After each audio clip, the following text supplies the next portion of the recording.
জাহান্নামীদের হাত শেকলে বাঁধা থাকবে এবং সারা গায়ে আগুনের লেলিহান শিখা থাকবে। ভয়ে তাদের চোখ কোটর থেকে বেরিয়ে আসার উপক্রম হবে। তাদের প্রতিটা শ্বাসে থাকবে জাহান্নামের ঝলসে দেওয়া আগুন।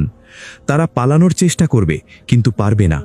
তাদের মাথার ওপর ফুটন্ত পানি ঢালা হবে, যা তাদের চামড়া গলিয়ে দেবে। তাদের খাবার হবে জাক্কুম নামক জাহান্নামের এক কাঁটাযুক্ত গাছ, এবং পানীয় হবে ফুটন্ত পানি ও পুঁজ। যখনই তারা এটি পান করবে, সেই শাস্তি তাদের হাড় পর্যন্ত পৌঁছে যাবে। মৃত্যু তাদের সব দিক থেকে ঘিরে ধরবে, কিন্তু তারা মরবে না। যখন তারা যন্ত্রণায় চিৎকার করবে, শাস্তি আরও বাড়িয়ে দেওয়া হবে। তারা চাইবে তাদের অস্তিত্ব যেন পুরোপুরি শেষ হয়ে যায়, কিন্তু তা কখনো হবে না। এরা কি তারাই নয় যারা দুনিয়াতে নিরপরাধ মানুষের ওপর বোমা ফেলেছিল, তাদের চোখের জলের তোয়াক্কা না করে কষ্ট দিয়েছিল, অসহায় মায়ের কান্না দেখে হাসত? তখন তারা বলবে, হায়, আমি যদি তখন বুঝতাম, যদি আরেকটা সুযোগ পেতাম। অন্ধকারে তাদের আর্তনাদ প্রতিধ্বনিত হবে, কিন্তু কোনো লাভ হবে না।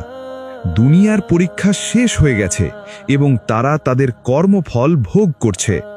সেদিন জাহান্নামের আগুনে পুড়তে থাকা দলগুলো একে অপরের সাথে ঝগড়া করবে এবং একে অপরকে দোষারোপ করবে।